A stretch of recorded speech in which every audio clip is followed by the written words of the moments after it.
এতক্ষণ যাবো তোমাদের এক নাম্বার কাছ থেকে তৃতীয় অধ্যায়ের এমসিকিউ গুলোর কনসেপ্ট ভালোভাবে আদায় করেছো। এবার আমরা আদায় করব চতুর্থ অধ্যায়ের যে এমসিকিউ গুলো আছে সেগুলো আমরা ভালোভাবে বোঝার চেষ্টা করব।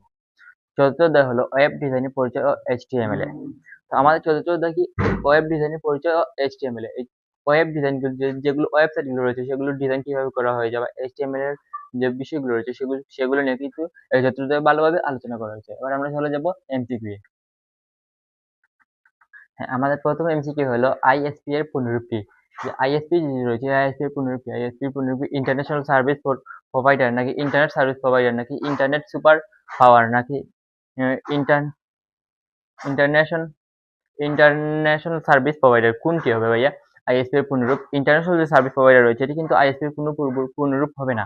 তো আমরা যেগুলো পুনরূপগুলো যেগুলো রয়েছে আমরা সেগুলো ডাইরেক্ট পুনরূপগুলো ডাইরেক্ট যে আনসারটি হবে সে আনসারটি আমরা দেখে যাবো। পুনরূপে কোনো ব্যাখ্যা দিলে কিন্তু আপনার যে পুনরূপগুলো যেগুলো আপনি ভুলে যাবেন, আপনার মাথা থেকে চলে যাবে। তো আইএসপি এর পুনরূপ হলো ইন্টারন্যাশনাল সার্ভিস প্রোভাইডার। বুঝতে পারছো আইএসপি এর পুনরূপ কি? International service provider. এই আইএসপি এর আরেকটি এই আইএসপি এর যে প্রতিষ্ঠানটি হলো আইএসপি প্রতিষ্ঠান বা আইএসপি মূলত যে প্রতিষ্ঠান যে রয়েছে এই প্রতিষ্ঠানটি কি করে আমাদের যে গ্রাহক যারা আমরা ইন্টারনেট ইউজ করি তাদের কিন্তু এই আইএসপি কিন্তু সার্ভিস প্রদান দেয় বা সার্ভিস দেয় এই আইএসপি। আমরা যখন ইন্টারনেট ছাড়া কিন্তু আমরা কিছুই করতে পারি না। ইন্টারনেট দিয়ে কিন্তু সবকিছু করতে হয়। ইন্টারনেট না থাকলে আমরা কিছু কোনো ওয়েবসাইটে ঢুকতে পারবো না বা কোনো বিভিন্ন প্ল্যাটফর্ম আছে যেগুলো আমরা সেখানে ওপেন করতে পারবো না। রয়েছে ফেসবুক রয়েছে, ইনস্টাগ্রাম রয়েছে, ইউটিউব রয়েছে। তো আমরা যখন আপনাদের পড়াচ্ছি আপনি কিন্তু এই পড়ানোর ভিডিওটা কিন্তু ভাই আপনি ইন্টারনেটের মাধ্যমে কিন্তু আপনি দেখতে পারবেন। যদি আপনি আপনার ফোনে যদি ইন্টারনেট না থাকে তাহলে কিন্তু আমাদের এই ভিডিওটি আপনি দেখতে পারবেন না। তো এই আইএসপি এর পুনরূপ হলো ইন্টারনেট সার্ভিস প্রোভাইডার, এই 2 নাম্বারটা। এবার আমরা চলে যাব 2 নাম্বার এমসিকিউ এ। হ্যাঁ, 2 নাম্বার এমসিকিউ হলো ডিএনএস এর পুনরূপ কি? ডিএনএস এর যে রয়েছে এই ডিএনএস এর পুনরূপ কি? ডোমেইন নেম সার্ভার নাকি ডোমেইন নাম্বার সিস্টেম নাকি ডোমেইন নেম সিস্টেম নাকি ডোমেইন নাম্বার সার্ভার কোনটি ভাইয়া হবে যে ডিএনএস এর পুনরূপ? ডিএনএস এর পুনরূপ প্রথমে রয়েছে কি ডোমেইন নেম সার্ভার। এটি হলো একটি জরিপ এটি ডিএনএর সাথে একটি জড়িত একটি রয়েছে বাট ডোমেইন নেম যে রয়েছে এটি কিন্তু ডোমেইন নেম এই প্রথম দুইটি কিন্তু ঠিক আছে। ডিএনএস এর যে ডিএন যে রয়েছে ডোমেইন নেম বাট সার্ভার যে রয়েছে সার্ভারটা কিন্তু হবে না। তো সার্ভারটা হলো ভুল, এটি জড়িত রয়েছে বাট এটি সম্পূর্ণ সত্যি নয়, আংশিক সত্য বা সম্পূর্ণ সত্য নয়।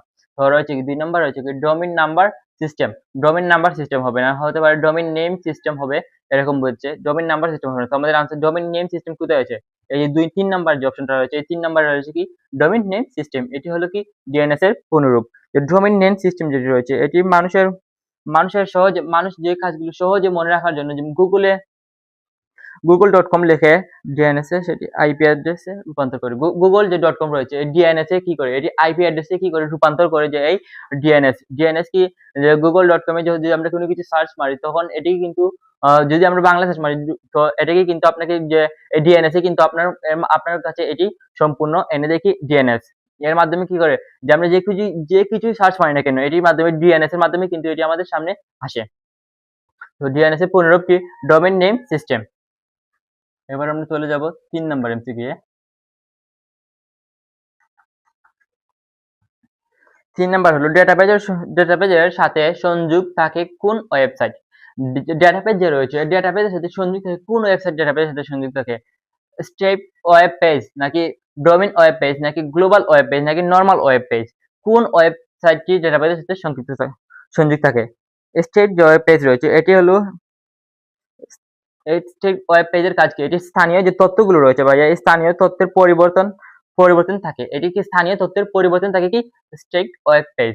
আর রয়েছে কি ডোমেইন ওয়েব পেজ। যে ডোমেইন যে ওয়েব পেজ রয়েছে এটির বিষয়ে একটু পরে আলোচনা করবো। দেখুন গ্লোবাল যে ওয়েব পেজ রয়েছে গ্লোবাল দেখি গ্লোবাল কি? গ্লোবাল হলো এমন এক ধরনের ওয়েব পেজ যেখানে শ্রেণীবিভাগ নেই। গ্লোবাল ওয়েব পেজ কি? এটা হলো এমন এক ধরনের ওয়েব পেজ যেখানে শ্রেণীবিভাগ নেই, এখানে কোনো শ্রেণীবিভাগ হয় না। নরমাল যে ওয়েব পেজ রয়েছে এটি কোনো প্রযুক্তিগত স্বীকৃতি হয়নি। এই যে নরমাল ওয়েব পেজ রয়েছে এটি কোনো প্রযুক্তিতে স্বীকৃতি দেওয়া হয়নি নরমাল ওয়েব পেজকে। তাহলে হচ্ছে কি আমাদের প্রথমটি ভুল আনসার, তৃতীয়টি ভুল আনসার, চতুর্থটি ভুল আনসার। তো আমাদের আনসার হবে দ্বিতীয় যে রয়েছে ডোমেইন ওয়েব পেজ। এটি মূলত এটি কি ডেটাবেসের সাথে সংযুক্ত থাকে এবং ডেটাবেসের সাথে সংযুক্ত থাকে এবং ওয়েবসাইটের ডেটাবেসের সাথে সংযুক্ত থাকে কোন ওয়েবসাইটের ডোমেইন ওয়েবসাইটে বা ডোমেইন ওয়েব পেজ ডেটাবেসের সাথে সংযুক্ত থাকে। আমাদের অনেক সময় সিকিউ চলে আসতে পারে বা সিকিউ আসতে পারে ডোমেইন ওয়েব পেজ কোনটির সাথে সংযুক্ত থাকে, তাহলে আপনি আনসার করতে পারবেন ডেটাবেসের সাথে সংযুক্ত থাকে। এবার আমরা চলে যাব 4 নাম্বার যে এমসিকিউ রয়েছে 4 নাম্বার এমসিকিউ এ।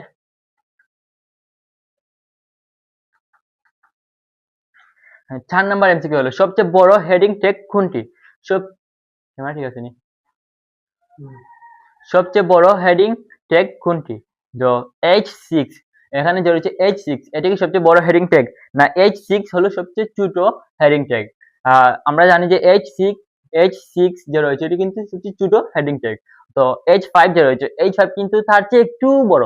H6 থেকে একটু বড়, তাহলে এখানে বুঝেছি সবচেয়ে বড়। তাহলে যে এখানে যে রয়েছে H6 কিন্তু সবচেয়ে বড় নয়, সবচেয়ে ছোট। H6 কি ছোট, এর চেয়ে ছোট, এর চেয়ে একটু বড় হবে কি H5। তাহলে H6 ও H5 কিন্তু আমাদের হয়নি।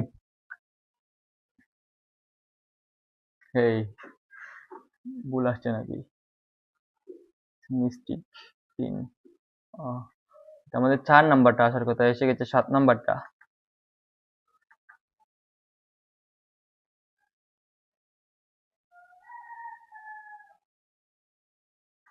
এই তো একটু ভুল হয়ে গেছিল স্লাইডে, উলটপালট হয়ে গেছিল স্লাইডে। পেছনে এসে গেছে আগে আর আগেরটা গেছে কি পেছনে। তো আমাদের 4 নাম্বার হয়েছে কি ওয়েব পেজের ডিজাইনে কোন ভাষা ব্যবহৃত হয়? ওয়েব পেজ যে রয়েছে এই ওয়েব পেজের ডিজাইনে কোন ভাষাটি ব্যবহৃত হয়? সি প্লাস প্লাস কি ওয়েব পেজের ডিজাইনে বেশি ব্যবহৃত হয়? না, এটি একটি পুরনো যে প্রোগ্রামিং ভাষা রয়েছে, এটি সি প্লাস প্লাস কি পুরনো একটি প্রোগ্রামিং ভাষা। এই প্রোগ্রামিং এর ক্লাস কিন্তু নিয়ে আসেন তোমাদের রাহান ভাই, আমি বলছি। তো প্রোগ্রামিং এর যে ভাষাগুলো রয়েছে তিনি কিন্তু খুব ভালোভাবে আপনাদের বুঝিয়ে দেবেন প্রোগ্রামিং সম্পর্কে।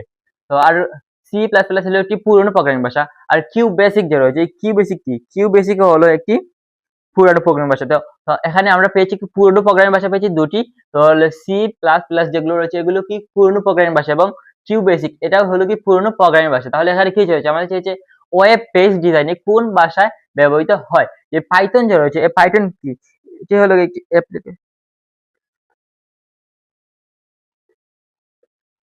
পাইথন যে রয়েছে এটির মাধ্যমে কি অ্যাপ্লিকেশন তৈরি করা যায় বা অ্যাপ্লিকেশনের কাজে সাহায্য করে যে পাইথন। এটি কিন্তু ওয়েব পেজের ডিজাইনের কোনো ভাষা নয়, বুঝতে পারছো? তাহলে ওয়েব পেজের ডিজাইনের ভাষা হলো কি HTML এর। তো HTML কি? HTML হলো ওয়েব পেজ ডিজাইনের ভাষা।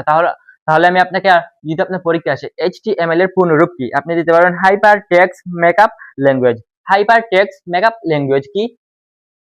हाइपर टेक्स्ट मेकअप HTML पुनरुक्ति हाइपर H দিয়ে লেখা হাইপার T দিয়ে লেখা টেক্সট M দিয়ে লেখা মেকআপ আর L দিয়ে লিখি ল্যাঙ্গুয়েজ। বুঝতে পারছো? ওয়েব পেজ HTML এর পুনরূপ। আমি HTML কিন্তু পুনরূপ আপনাদের বলে দিলাম এখানেই। তাহলে আমাদের 4 নাম্বার যে এমসিকিউ রয়েছে ওয়েব পেজ ডিজাইনে কোন ভাষা ব্যবহৃত হয়? HTML এ। এবার আমরা চলে যাব 5 নাম্বার এমসিকিউ এ। 5 নাম্বার এমসিকিউ হলো HTML এর উদ্ভাবক কে? এই যে হাইপার টেক্সট মেকআপ ল্যাঙ্গুয়েজের উদ্ভাবক কে? টিম বার্নার্স-লি নাকি মার্ক জুকারবার্গ নাকি বিল গেটস নাকি স্টিভ জবস? এখানে রয়েছে যে মার্ক জুকারবার্গ। মার্ক জুকারবার্গ কি কোনটি প্রতিষ্ঠা করেছিলেন? আমরা সবাই জানি, কিন্তু কি আমরা সবাই জানি মার্ক জাকারবার্গ কি করেছিলেন? মার্ক জাকারবার্গ কিন্তু ফেসবুক প্রতিষ্ঠাতা, ফেসবুকের জনক বলা হয় কাকে? Mark Zuckerberg. বিল গেটস যে রয়েছে তিনি কিন্তু মাইক্রোসফটের জনক। মাইক্রোসফট যেটি রয়েছে বিল গেটস কি মাইক্রোসফটের জনক, আর স্টিভ জবস তিনি হলেন কি অ্যাপল কোম্পানির জনক। তাহলে এখানে কি রয়েছে? Team Berners-Lee. HTML এর উদ্ভাবক কি? HTML এর পূর্ণরূপ HTML এর উদ্ভাবক হলেন কি টিম বার্নার্স-লি। এবার আমরা চলে যাব, তিনি কিন্তু আইওটি এর উদ্ভাবন করেছিলেন। WWW যে রয়েছে WWW এর জনক কিন্তু কে? Team Berners-Lee. তিনি কিন্তু WWW এর জনক এবং HTML এর জনক। এবার আমরা চলে যাব 6 নাম্বার এমসিকিউ হলো 6 নাম্বারে। 6 নাম্বারে হলো HTML এ যে কোনো নির্দেশকে সুনির্দিষ্ট করে দেয় কোনটি? HTML এ যে কোনো নির্দেশকে সুনির্দিষ্ট করে দেয় কোনটি? ট্যাগ, WWW নাকি HTTP নাকি ওয়েব পেজ? কোনটি HTML এ নির্দেশ করে দেয় সুনির্দিষ্ট করে দেয়? ট্যাগ কি সুনির্দিষ্ট করে দেয়? আমরা একটু দেখি ট্যাগের কাজ কি এবং WWW এর কাজ কি, HTTP এর কাজ কি এবং ওয়েব পেজের কাজ কি? এগুলো কি সুনির্দিষ্ট করে দেয়? এখানে যে রয়েছে এই যে ওয়েব পেজ যেগুলো রয়েছে, ওয়েব পেজ কি, ওয়েব পেজ হলো এইচটি HTML ব্যবহার করে তৈরি একটি ওয়েব পেজটার। ওয়েব পেজ হলো গিয়ে HTML ব্যবহৃত একটি ওয়েব পেজটার। তো HTTP হলো গিয়ে HTTP পূর্ণরূপ হলো গিয়ে hyper text transfer protocol. Hyper text transfer protocol web browser বা সার্ভারের মধ্যে এটি কাজ করে। যে এখানে যে HTTP রয়েছে, HTTP কি কাজ করে, এটি হলো ওয়েব ব্রাউজার বা সার্ভারের মূলত কাজ করে কি HTTP। তাহলে এখানে এখানে এই যে ওয়েব পেজ ও HTTP কিন্তু বাদ। তাহলে আমাদের যে HTML এ যে কোনো নির্দেশকে সুনির্দিষ্ট করে দেয় কোনটি, ট্যাগ সুনির্দিষ্ট করে দেয়, এখানে www সুনির্দিষ্ট করে দেয়। এখানে যে www যে রয়েছে, www এর সম্পূর্ণ অর্থ কি, বা www এর পূর্ণরূপ কি, এর পূর্ণরূপ হলো world wide web. World wide web. আর এটি কিন্তু সুনির্দিষ্ট করে না ভাইয়া, HTML এ কিন্তু এটিকে সুনির্দিষ্ট করে না, সুনির্দিষ্ট করে কোনটি, ট্যাগ। এই ট্যাগ মূলত কি করে, ট্যাগ মূলত HTML এর যে কোনো নির্দেশকে সুনির্দিষ্ট করে দেয়। এই ট্যাগের আরেকটি কাজ হলো, ট্যাগের মধ্যে যেমন রয়েছে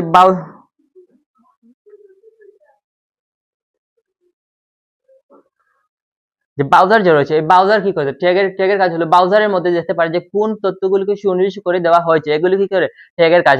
বা ট্যাগ কি করে মানুষকে পৌঁছে দেয় যে যে আপনার যে তথ্যটি রয়েছে, এটি কিন্তু সবার এই ট্যাগ, যদি আপনি ট্যাগ করে বিভিন্ন প্ল্যাটফর্মে ট্যাগ করে কিছু আপলোড করেন, তো এই ট্যাগ মূলত কি করে, তাদের এই ট্যাগের মাধ্যমে কিন্তু আপনার এই তথ্যগুলি কিন্তু সবার আগে মানুষের কাছে পৌঁছে যাবে।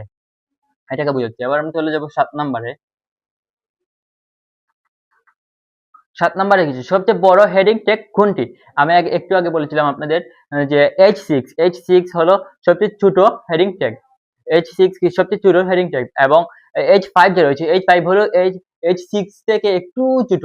তো একটু বড় ট্যাগ হলো H6 থেকে একটু বড় হবে 5। তো এখানে সিরিয়ালটি মেনটেন করতে এখানে চাইছে কি সবচেয়ে বড় হেডিং ট্যাগ। তাহলে H2 রয়েছে, এটা কিন্তু আংশিকভাবে একটু বড়, বাট H সবচেয়ে বড় হেডিং ট্যাগ নয়। H2 যে রয়েছে, এটি কিন্তু সবচেয়ে বড় হেডিং ট্যাগ নয়। এখানে সবচেয়ে বড় হেডিং ট্যাগ হলো H1।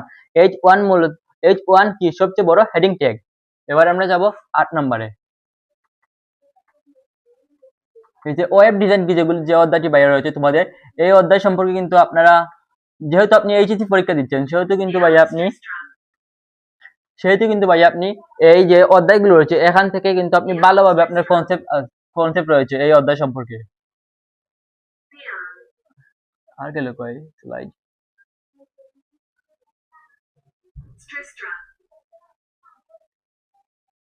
উল্টা এই স্লাইড আমাদের। ওকে, 8 নম্বর আছে যে কোনটি এমপ্যাথি ট্যাগ। যে এমপ্যাথি যে ট্যাগ রয়েছে, এটি কোনটি, বিআর নাকি এ নাকি পি নাকি এটা কি বডি। এখানে যে রয়েছে কোনটি এমপ্যাথি ট্যাগ, বিআর আর এ পি বডি রয়েছে, এগুলো কি এমপ্যাথি ট্যাগ। আমরা একটু লাস্টে থেকে যে বডি যে রয়েছে, এই বডি কিন্তু আমার মনে হয় না এটা একটু এমপ্যাথি ট্যাগ হবে।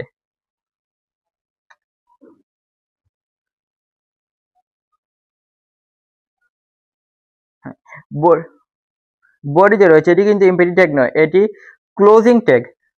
ক্লোজিং ট্যাগ যে রয়েছে, বডি কিন্তু এমপ্যাথি ট্যাগ নয়, এটি কি ক্লোজিং ট্যাগ। আমাদের আরেকটি এখান থেকে আপনাদের প্রশ্ন শিখে আসতে পারে যে ওয়েব ডিজাইনের, যে এখান থেকে শিখে আসতে পারে বডি ট্যাগ কি বা ক্লোজিং ট্যাগ কোনটি।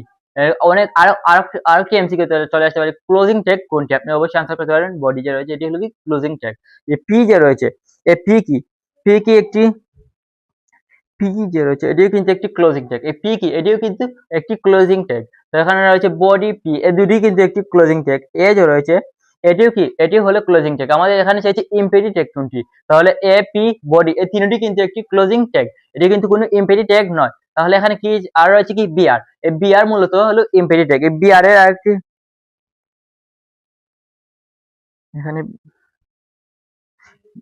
বিআর এর আরেকটি বিষয় লক্ষ্য করা যায়, যে দেখি আমি আপনাকে বলছি,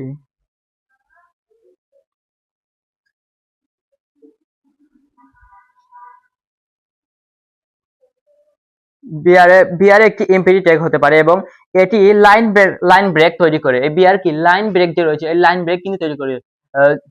লাইন ব্রেক তৈরি করে কোনটি, লাইন ব্রেক তৈরি করে বিআর। এবার আমরা দেখব 9 নম্বর যে এমসিকিউ হলো, 9 নম্বর এমসিকিউটি। 9 নম্বর এমসিকিউ হলো HTML এ যে লিস্টের আইটেমগুলো নাম্বার দিয়ে শুরু হয় তাকে কি বলে? HTML এ যে লিস্টের আইটেমগুলো রয়েছে, HTML এ একটি লিস্ট আছে, এই লিস্টের আইটেমগুলো কি আইটেমগুলো নাম্বার দিয়ে শুরু হয় তাকে কি বলে? Under unorder list, unordered list নাকি অর্ডার লিস্ট নাকি ব্লুকেট লিস্ট নাকি ডেফিনেশন লিস্ট, কোনটি ভাইয়া?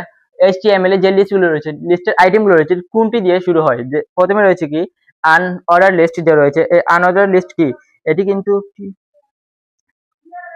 আনঅর্ডার লিস্ট হলো একটি বুলেট যে চিহ্ন রয়েছে, এই বুলেট চিহ্ন কিন্তু এই আনঅর্ডার লিস্টে শুরু, আনঅর্ডার লিস্ট এবং বুলেট যে লিস্ট রয়েছে, এই যে আনঅর্ডার লিস্ট মূলত বুলেট লিস্ট, তো এখানে বুলেট লিস্ট মূলত আনঅর্ডার লিস্ট। এটি কি করে? এটি কিন্তু হবে না, এটি বুলেট লিস্টের চিহ্ন দ্বারা এটি কি প্রকাশ করে যে এখানে HTML এ যে লিস্টের আইটেমগুলো নাম্বার দিয়ে, এগুলো কিন্তু নাম্বার দিয়ে, যে বুলেট লিস্ট ও আনঅর্ডার লিস্টের চিহ্নগুলো কিন্তু বিশেষ চিহ্ন দিয়ে তৈরি হয়, কিন্তু নাম্বার দিয়ে তৈরি হয় না, নাম্বার দিয়ে শুরু হয় না। তো এখান থেকে আমাদের দুটি অপশন অলরেডি বাদ গেছে, আনঅর্ডার লিস্ট এবং বুলেট লিস্ট। রয়েছে কি ডেফিনেশন লিস্ট, যে লিস্ট রয়েছে এটি ডেফিনেশন যে লিস্ট রয়েছে এটি কিন্তু সংজ্ঞা ও তার ব্যাখ্যা সম্পর্কে নিয়ে এই ডেফিনেশন লিস্ট কি করে কাজ করে, ব্যাখ্যা সম্পর্কে ব্যবহার করা হয়। এই ডেফিনেশন লিস্ট কি? তার সংজ্ঞা ও ব্যাখ্যা প্রয়োজনে ব্যাখ্যা দেয় অনেকগুলো বিষয়, যে তাহলে এখানে আনঅর্ডার লিস্ট নয়, বুলেট লিস্ট নয়, ডেফিনেশন লিস্ট নয়, যে HTML এ যে লিস্টগুলো, যে লিস্টের আইটেমগুলো নাম্বার দিয়ে শুরু হয় তারা কিন্তু এই তিনটি অপশন নয়। তাহলে রয়েছে কি অর্ডার লিস্ট। এই অর্ডার লিস্ট কি করে? অর্ডার লিস্টের আইটেমগুলো যেমন 1 2 3 বা ABCD দিয়ে শুরু হয়। অর্ডার লিস্টের আইটেমগুলো কি নাম্বার দিয়ে শুরু হয়? 1 2 দিয়ে এবং ABC দিয়ে কিন্তু অর্ডার লিস্টের আইটেমগুলো শুরু হতে পারে। তো এবার আমরা দেখব 10 নাম্বার যে এমসিকিউ হলো, 10 নাম্বারটা পেয়েছি। এই কি এমসিকিউ বারবার আসলো নাকি?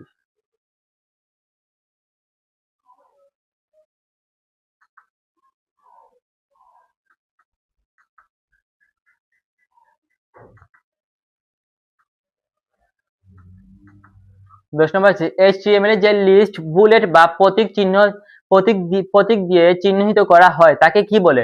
HTML এ যে বুলেট বা HTML এ যে লিস্টগুলো বুলেট বা প্রতীক চিহ্ন দিয়ে প্রতীক চিহ্ন করা হয় তাকে কি বলে? আনঅর্ডার লিস্ট নাকি অর্ডার লিস্ট? অর্ডার লিস্ট কিন্তু হবে না, অর্ডার লিস্ট আর ডেফিনেশন লিস্ট কিন্তু হবে না। আগে আমি 9 নাম্বার এমসিকিউ আপনাদের একটু ব্যাখ্যা দিয়েছিলাম অর্ডার লিস্ট ও ডেফিনেশন লিস্ট নিয়ে। তাহলে রয়েছে আনঅর্ডার লিস্ট এবং নাম্বার লিস্ট। তো নাম্বার লিস্টে কি বলা হয়েছে? একটু নাম্বার লিস্টে আমরা দেখি।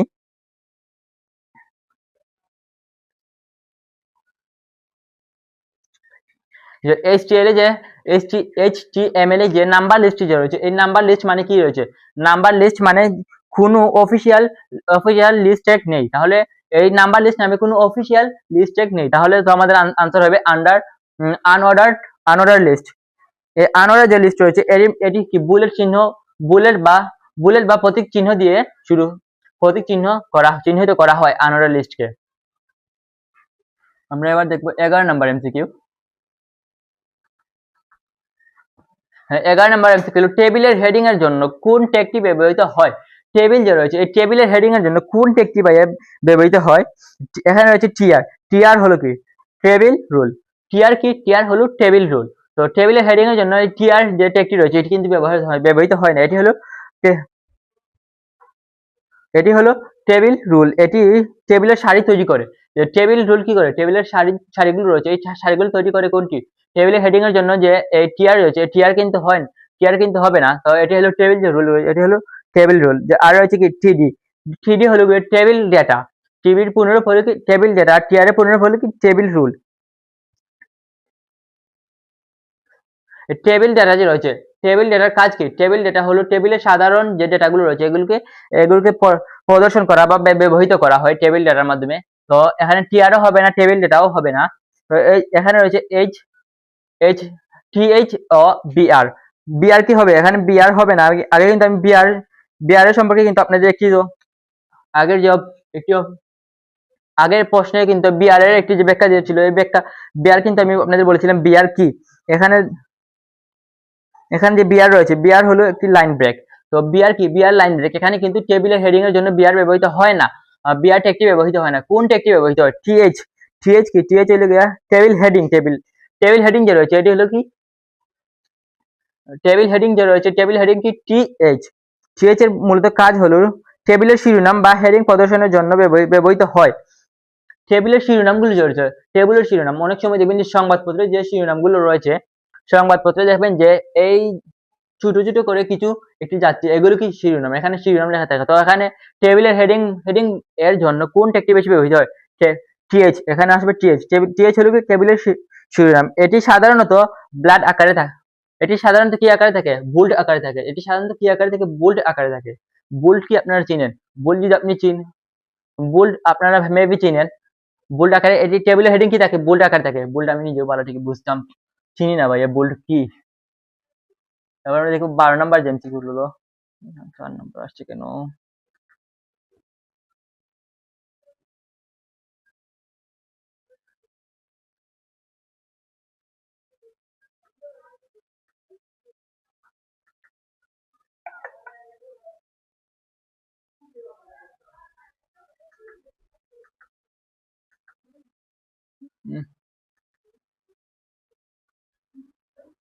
এই তো 12 নাম্বার এমসিকিউ আসলো। প্রতিটি সাইটের তথ্য নাম, প্রতিটি সাইটের যে স্থানান্তর নামকে কি বলে? প্রতিটি সাইটের একটি স্থানান্তর নাম থাকে, এই স্থানান্তরের নামকে কি বলে ভাইয়া? এইচটিএমএল নাকি ডোমেইন নাকি সাইট ডিজাইন নাকি ওয়েব ডিজাইন? প্রতিটি সাইটের স্থানান্তর নামকে কি থাকে? এইচটিএমএল যে রয়েছে এটি কিন্তু একটি ভুল, এটি কিন্তু প্রতিটি সাইটে থাকে না। এইচটিএমএল পুনরায় আমরা কিন্তু আগে বলেছি, এটি কিন্তু প্রতিটি সাইটে থাকে না। এগুলো কি থাকে? এই এগুলো যে এইচটিএমএল যে রয়েছে এটি কোনো সাইটের নাম নয়। যেখানে রয়েছে ডোমেইন ও ডোমেইন, সাইট ডিজাইন ও ওয়েবসাইট। ওয়েবসাইট যে রয়েছে, ওয়েবসাইটের ওয়েবসাইট ওয়েবসাইট যে রয়েছে এটি কিন্তু পুরো সিস্টেম যে রয়েছে, এই ওয়েবসাইট কিন্তু পুরো সিস্টেমকে বোঝায়। ওয়েবসাইট কি করে? ওয়েবসাইট পুরো সিস্টেমকে বোঝায়, এটি কোনো সাইটের নাম নয়। তাহলে সাইট ডিজাইন, এর সাইট ডিজাইন যে রয়েছে, এর সাইট ডিজাইন হলো সাইট ডিজাইন যেটি রয়েছে এটি কি ভাই? সাইট ডিজাইন মূলত হলো একটি যে ওয়েবসাইটের যে ডিজাইনগুলো রয়েছে এই ডিজাইনগুলোকে কি ডিজাইন, এই ডিজাইনগুলোকে কিন্তু ভাই অনেক সময় সাইট ডিজাইনও বলতে পারে, আপনারা বলতে পারেন। হ্যাঁ, সাইট ডিজাইন বলতে ওয়েবসাইট যে রয়েছে, ওয়েবসাইট তৈরির ডিজাইনকে কি বলতে পারে? Site design. আর রয়েছে এখানে প্রতিটি সাইটের তন্ত্র নামকে কি বলে? তন্ত্র নামকে কি বলে? এখানে রয়েছে ডোমেইন। এই ডোমেইন কি রয়েছে? ডোমেইন হলো প্রতিটি সাইটের তন্ত্র নামকে কি বলে? ডোমেইন বলে ভাইয়া। এই ডোমেইন যে রয়েছে এটি প্রতিটি ওয়েবসাইট একটি তন্ত্র পরিচয় থাকে যেগুলো ডোমেইন নামে।